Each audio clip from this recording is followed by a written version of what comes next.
he deserve a raise.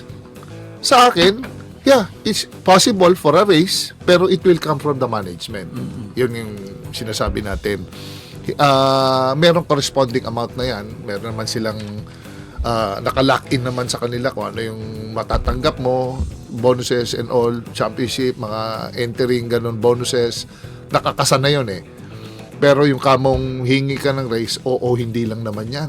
He wants to try his luck, hingi ka sa management. I'm sure meron naman siyang agent dyan. Kung bigyan ka, okay. Pag hindi, di ba?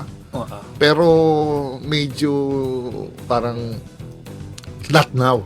Siguro Yes, next conference siguro pakita niya yung ano niya, yung value niya. Kasi pare, totoo yung sinasabi mo na hindi pwede yun ang topic ngayon sa NBA nung mga nakaraan years ago na ang players napapansin nila na parang money now, play later. Dapat ngayon, kailangan pakita mo muna yung preba mo, how consistent you are, how good you are, tapos the money will come after that, di ba? Tama naman. Oo, kasi ngayon, pare, sa NBA, nagugulat sila MJ mismo, sila Jordan, na hindi pa nakikita ang skill ng player. Grabe yung endorsement sa sapatos, kontrata, halos magkano yung binibigay.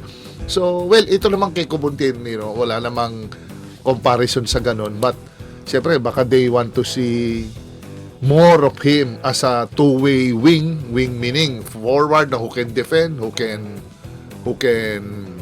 defend, who can score.